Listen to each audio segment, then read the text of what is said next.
할렐루야. 오늘도 이 시간 예배로 함께 하시는 모든 성도님들 위해 주님의 은혜와 평강이 함께 하시기를 간절히 축복합니다. 오늘 이 예배 가운데 함께하는 우리 주님께서 저와 우리 모든 성도님들 가운데 또한 임재하여 주시고 이 주님의 종을 통한 이 말씀을 통하여서 오늘 우리에게 주의 은혜를 베풀어 주실 것을 믿고 소망합니다. 오늘 우리가 이 마태복음 3장의 말씀을 나눌 텐데요. 오늘 말씀에는 이 세례 요한에 대한 이야기, 그리고 그 세례 요한에게 세례를 받으시는 예수님에 대한 이야기입니다. 먼저 세례 요한에 대한 이야기로 시작을 하고자 하는데요. 세례 요한의 출생에 대한 이야기는 우리가 아침 예배 때 나누고 있는 누가복음에서 자세하게 기록이 되어 있습니다. 거기서 보면은 그의 부모 사가랴와 엘리사벳에 관한 이야기로 시작을 하여서 그들이 세례 요한을 갖기까지의 그 이야기들을 아주 자세하게 잘 설명을 하고 있죠. 반면에 마태복음에서의 세례 요한은 그의 그 출생에 전혀 관심을 두고 있지 않습니다. 곧바로 오늘 본문에 나온 것처럼 성인이 된 세례 요한의 사역을 이야기하고 있죠. 이 부분은 제가 아마 지난 마태복음 강해 때마다 나눴기 때문에 아마 오늘로 마지막 강조를 하고 더 이상 안 하려고 하는데요. 마태복음은 유대인들, 히브리계 그리스도인들, 그들을 향해 이 복음서를 썼다라고 말씀을 드렸습니다. 그래서 마태가 강조하는 것은 구약에서 계시된 예언된 메시아가 어떻게 성취되었는가라고 하는 것을 계속해서 그가 이야기하게 되는 것이죠. 그래서 이것이 오늘 본문의 세례 요한, 그것이 또 이 세례 요한의 뿐만이 아니라 이전에 있었던 내용과 이후에 있을 내용에도 계속 나타나게 되는 것인데요. 마태복음에서 세례 요한은 그가 어떤 과정을 통해서 출생했는지를 바라보는 것이 아니라 그가 구약에 예언되었던 주의 길을 예배하는 자였다. 그리고 그 길을 예비하는 자의 사명을 그가 이렇게 감당하고 있다라는 것을 강조하여 말하고 있는 것입니다. 이것은 앞으로도 계속해서 나오게 될 테니까 이 마태복음 말씀을 보시게 되면은 이러한 것들이 굉장히 중요하게 보고 있구나라는 점을 기억하시면 좋겠습니다. 그런데 제가 이 점에 있어서 조금 주목하고 싶은 점은 방금 말씀드린 이 요한의 사명에 대한 것입니다. 말씀드렸듯이 마태는 요한이 광야에 외치는 자의 소리와 같은 사람이다 라고 설명을 하면서 이사야서 40장 3절의 말씀을 인용하여 설명하죠. 그리고 그가 주님의 길을 예비하도록 외치는 자다라는 것을 계속해서 우리에게 말해주고 있습니다. 그런데 저에겐 바로 이 점이 눈길을 끄는 점이었고 제가 묵상을 하게 되는 점이었는데요. 바로 세례 요한이 주인공의 역할을 맡은 게 아니다라는 점입니다. 어떻게 보면 당연하게 생각하실 수도 있어요. 예수님이 이 복음서의 주인공이신데 뭐 세례 요한이 어떻게 주인공일 수 있겠냐라고 하실 수 있겠죠. 그런데 사실 이 당시의 상황으로 보게 되면은 이 세례 요한 입장에서는 조금 다른 생각이 들 수도 있었을 겁니다. 애초에 세례 요한은 예수님보다 형이었죠. 그리고 이 누가복음에서 보면은 예수님과 요한의 부모가 교류를 했다는 점에서 이들도 어렸을 때부터 교류를 했으리다라고 보고 있고요. 그렇게 예수님을 어렸을 때부터 동생으로 만나왔던 요한 입장에서는 자신이 예수님보다 낮은 자리에 있어야 된다, 자신이 예수님을 준비하는 사람에 불과하다라는 것이 조금 마뜩지 않아 할 수도 있었을 겁니다. 게다가 지금 이 시점에서 이 유대인들에게 있어 슈퍼스타는 바로 세례 요한입니다. 그래서 많은 사람들이 세례 요한을 존경했고 세례 요한에게 나와서 그에게 세례를 받았던 겁니다. 반면에 지금 이 시점에서 예수님은 무명에 가까우신 분이죠. 하지만 그럼에도 불구하고 예수님이 그에게 세례를 받고자 할 때 요한은 이렇게 말하죠. 14절 말씀 같이 읽겠습니다. 요한이 말려 이르되 내가 당신에게서 세례를 받아야 할 터인데 당신이 내게로 오시나이까. 아멘. 요한은 예수님이 높으신 분, 그분이 바로 하나님의 아들 되신 나의 주님이시다라는 것을 분명히 알고 있었던 겁니다. 그렇기 때문에 예수님께서 세례를 받고자 하실 때 오히려 그는 그것을 말립니다.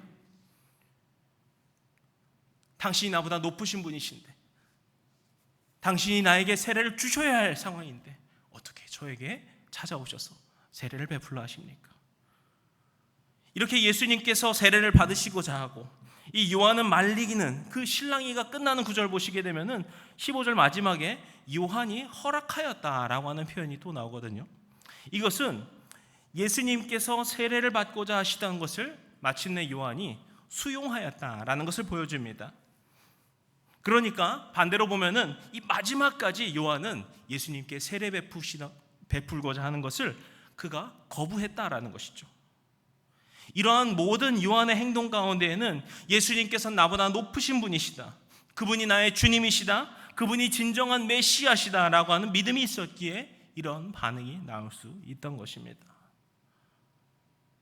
저는 이것이 지금 우리 그리스도인들에게 중요한 마음가짐이 아닐까라는 생각을 합니다. 우리 그리스도인들을 정의할 때 우리는 예수님께 자신의 삶을 내어드리는 것이다 라고도 우리는 표현을 합니다. 이번 장로 안수식 때 박종길 장로님이 축사를 하시면서 하셨던 말씀이 있었는데, 예수님을 내 삶의 주인으로 모시고 그분의 발을 씻겨드리는 삶, 이것이 바로 예수님을 따르는 그리스도인으로서의 정체성인 겁니다. 그런데 이것이야말로 말로는 하기 쉬운데 실천하기는 어려운 우리들의 숙제이기도 합니다. 우리는 우리 삶의 주인공이 되기를 원합니다. 내가 중심이 되고자 하고 내 생각이 우선되려 하고 내 뜻이 바라는 방향으로 향하려 합니다. 하지만 세례 요한은 그렇지 않았습니다.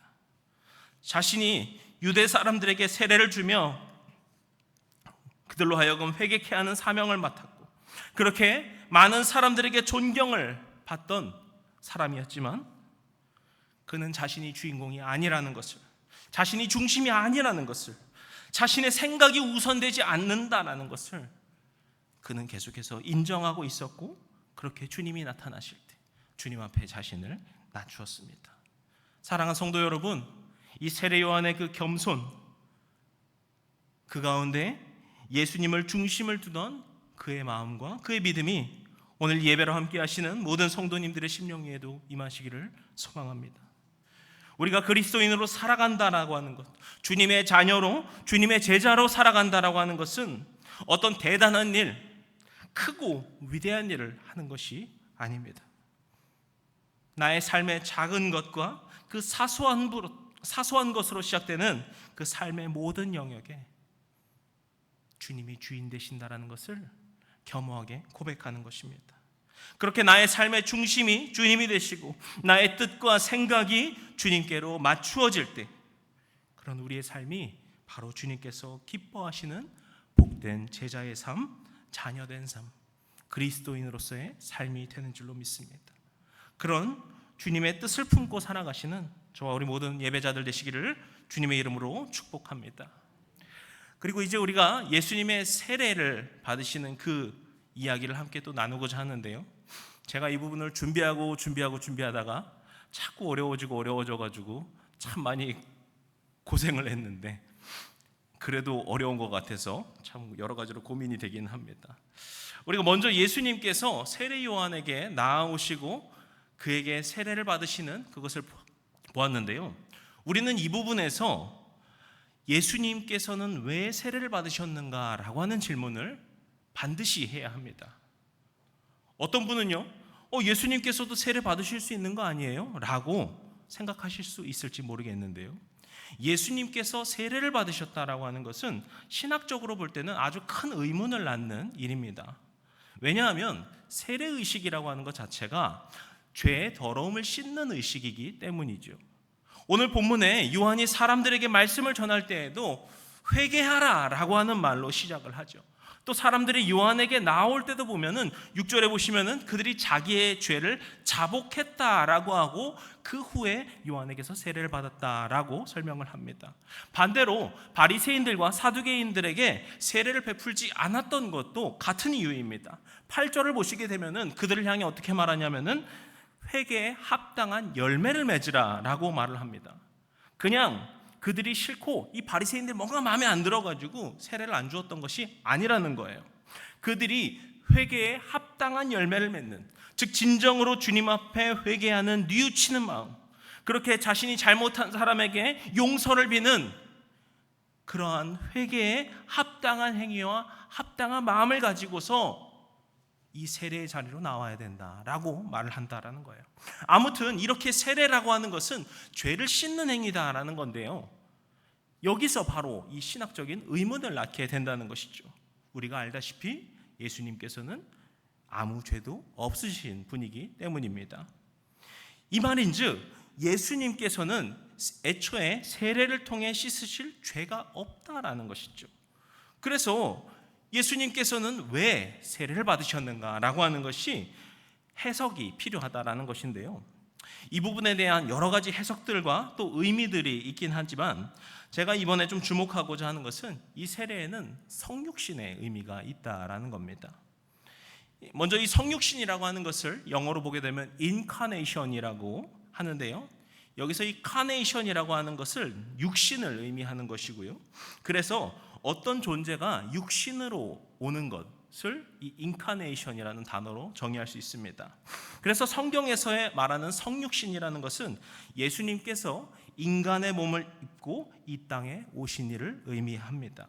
그래서 우리 말로도 보게 되면은 성육신, 거룩한 분이 육신의 몸을 입으셨다라고 번역을 한 것이고요, 예수님께서 인간의 몸을 입으셨다라는 것은 주님께서 때로 아프시기도 하시고 배도 고프시고 하는 등의 그 인간의 모든 연약함과 고통을 경험하셨다라는 의미입니다. 그래서 예수님이 40일 금식 기도를 하셨을 때 보시게 되면은 줄이셨다, 즉 배가 고프셨다라고 하는 말이 나오죠.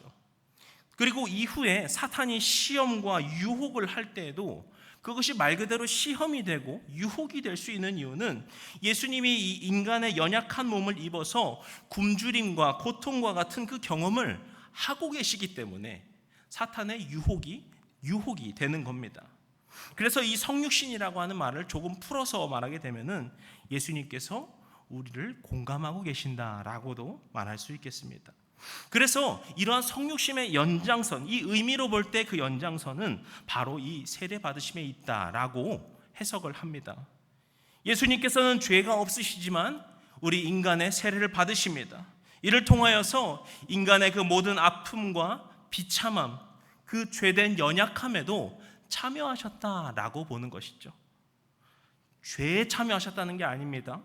우리 인간이 죄에 넘어지게 되는 그 연약함에 우리 주님께서 함께 하셨다라는 것이죠. 저는요, 예수님이 성육신을 통하여서 우리를 공감하고 계신다라고 하는 말을 처음 들었을 때 그 말이 저에게 참 많은 위로가 되었습니다. 주님께서 우리를 공감하고 계신다, 우리를 알고 계신다라는 것이 어떤 추상적으로 알고 계시는 것이 아니라 주님께서 우리 가운데 오셔서 그 모든 것들을 경험하셨기 때문에 우리를 이해하고 공감하신다는 것이 저에게 참 위로가 되었었는데요, 그런데 오늘 이 말씀처럼 이 세례에 통하여서도 주님께서 우리의 이 죄된 연약함조차도 함께 하신다는 것을 보았을 때 그 말씀이 또한 저에게 큰 위로와 소망으로 찾아오게 되었습니다. 예수님의 용서와 구원이라는 것은 하늘 높이에 계신 주님이 인간을 멀찍이 바라보시면서 그냥 베풀어 주시는 동정 같은 것이 아닙니다. 우리를 너무도 잘 이해하시고 공감하고 계신 주님께서 우리를 너무나도 사랑하셔서 베풀어 주신 희생의 사랑, 그것이 바로 십자가의 사랑이고 용서이고 구원이다라고 말하고 있는 것이죠. 그런데 여기서 예수님의 그 성육신이라는 것은 단순히 공감만을 말하는 것이 아닙니다. 세례 요한이 예수님께 세례를 베풀 수 없다라고 할 때 예수님께서는 15절에서 이렇게 답하고 계십니다. 15절 말씀 같이 읽도록 하겠습니다. 예수께서 대답하여 이르시되 이제 허락하라. 땅아니라 하시니 이에 요한이 허락하는지라. 아멘. 예수님께서는 이 일이 모든 의를 이루는 것이다 라고 말씀하시는 건데요, 여기서 말하는 의라는 것은 어떤 도덕적인 정의라는 것, 아니면 어떤 율법, 이런 것을 말하는 것이 아니라 하나님의 그 구원과 그 뜻에 부합한 상태를 말을 합니다. 그래서 종교개혁자 마틴 루터나 장 깔뱅 같은 경우는 이 구절이 그리스도의 대속 사역의 성취다라고 말을 합니다. 그러니까 예수님께서 세례를 받으신 사건, 성육신의 세례라고 하는 이 사건은 세례를 받는 우리를 구원하여 주시는 주님을 경험하는 역사라는 겁니다. 단순히 공감하는 것에, 너희가 이렇게 힘들구나라는 것에 그치는 것이 아니라 이제 그 힘든 우리들을 주님께서 이끌어 주시고 거룩한 자로서, 죄를 이기는 자로서 인도하여 주신다라는 것이죠. 그래서 2세기 교부인 성 이레네우스 같은 경우는 예수님께서 세례를 받으신 것이 우리의 거룩함을 위하여서 친히 성화의 길을 여신 것이다 라고 설명을 하고 있습니다. 예수님의 세례를 통해 세례를 받는 우리 모든 성도들에게 죄를 이기게 하시는 역사, 거룩하게 변화되는 역사로 함께 하시는 주님의 임재를 우리가 경험한다라는 것이죠. 사랑하는 성도 여러분, 오늘 이 시간 우리가 아마 거의 다 세례를 받으신 우리 성도님들이실 텐데요, 우리가 이 세례의 의미를 다시금 되새기고 주님께서 우리를 거룩해 하시는 그 은혜를 깊이 묵상하는 이 시간이 되길 소망합니다. 주님께서 우리에게 찾아오셔서 말씀하시는 것은 아무도 할 수 없는 일, 불가능한 일을 채찍질 하시면서 너 왜 이 죄도 못 이겨? 너 왜 이런 것도 못해? 라는 것이 아닌 거예요. 주님께서 우리에게 친히 찾아오셨고 주님께서 우리를 너무나도 잘 알고 계셔서 그렇게 우리를 인도하시고자, 우리에게 거룩한 삶을 보여주시고자 이 모든 일들을 하고 계신다는 겁니다. 그렇게 주님께서 지금도 우리 가운데 찾아오셔서 그 거룩한 변화를 위하여서 저와 우리 성도님들을 인도하고 계신 줄로 믿습니다. 우리의 힘으로써 죄를 이기는 것이 아니라 우리의 어떤 굳은 의지를 가지고서 거룩하게 되는 것이 아니라 이 모든 것을 행하신 주님께서 주님의 인도하심을 통하여서 우리가 주 안에서 그 거룩을 이루어가고 새롭게 됨을 입는 줄로 믿습니다. 오늘 이 시간 그러한 주님의 그 사랑을 기억하고 주님의 그 은혜를 마음 깊이 새기며 그 주님 앞에 거룩함으로 나아가시는, 변화됨으로 나아가시는, 새로워지는 삶으로 나아가시는 저 우리 모든 성도님들 되시기를 주님의 이름으로 간절히 축복합니다. 기도하시겠습니다.